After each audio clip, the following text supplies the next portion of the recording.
j'ai un petit souci. Ah oui, parce qu'il était le premier quand même. Il est venu à la permanence tout à l'heure, je n'avais pas encore les résultats. C'est bon, toi? Attends, encore une seconde. 10 secondes, 5. Ouais, c'est bon, c'est parti. Donc, Jean-Pierre Jouyet, vous étiez abattu la semaine dernière, un petit peu là, c'est un changement radical. Bah écoutez, je n'imaginais pas qu'on puisse, entre les deux tours, récupérer les 4000 voix, les 2000 qui me faisaient défaut et les 2000 qui sont celles de mon avance ce soir. Je confirme que c'est un vrai travail de terrain. Et là où j'ai cru la semaine passée qu'un investissement très fort dans ce territoire, auprès des habitants, auprès des communes, dans les territoires urbains, périurbains et ruraux qui composent cette circonscription n'avait servi à rien, eh bien je me suis trompé. Finalement, ce travail-là, cet ancrage territorial, ça finit toujours par payer. Et les habitants de la 5e circonscription, les électeurs en tout cas, ont majoritairement choisi quelqu'un qui a une expérience, qui a un discours, qui a une philosophie et qui connaît ce territoire. Est-ce que, selon vous, le discours toute la semaine où on a répété que Macron aurait une majorité écrasante, est-ce que ça a pu peut-être à un moment donné peser dans Alors, je pense que ça pèse forcément dans la mobilisation derrière les candidats d'En Marche.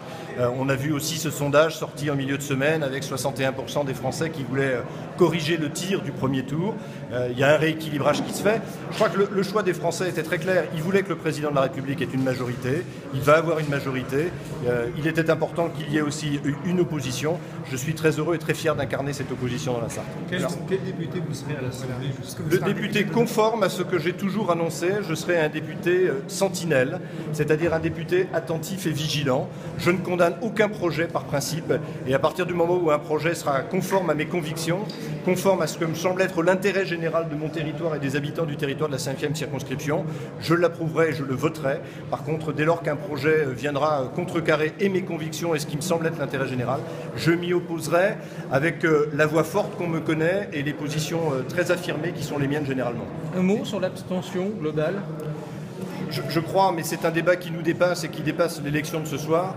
Je crois que le quinquennat a tué l'élection législative en concentrant l'essentiel de l'intérêt électoral sur l'élection présidentielle. Les Français, une fois qu'ils ont élu un président, perdent un peu le sens de l'intérêt et du rôle exact qui est celui du Parlement. C'est peut-être d'ailleurs l'une des missions qu'on aura à régler dans cette mandature, celle de revaloriser le travail parlementaire, de lui redonner du sens. Et c'est peut-être pour ça aussi qu'il ne fallait pas une majorité trop écrasante pour le président de la République et son gouvernement. Quand on regarde les résultats au niveau du département, on s'aperçoit que les Républicains sont en tête au nombre de voix dans l'absolu, mais le parti n'aura qu'un seul député. Qu'est-ce que ça vous évoque?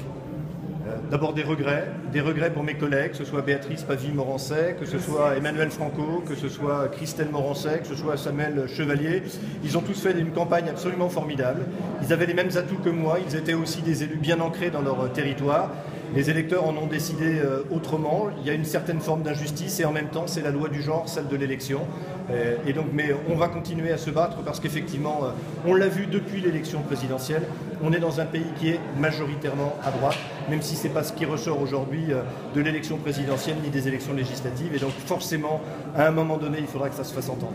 Avec cette élection, vous allez être contraint de quitter la mairie de la Ferté-Bernard. Ça va se faire à quel moment? Ça va se faire très rapidement. Je quitterai très rapidement mon mandat de maire, mais également mon mandat de conseiller municipal pour ne pas gêner mon successeur. C'est, je crois, d'abord de la correction que je lui dois, et puis c'est l'occasion d'impulser pour la ville de la Ferté-Bernard, à laquelle je conserve tout mon attachement, une nouvelle dynamique. Je resterai conseiller départemental du canton de la Ferté-Bernard et je garderai un œil affectif sur la Ferté-Bernard. Vous avez un nom à nous donner pour ce Bruxelles? Non, je réunis ma majorité demain soir et à l'issue de cette réunion, normalement, je serai en mesure de vous donner un nom.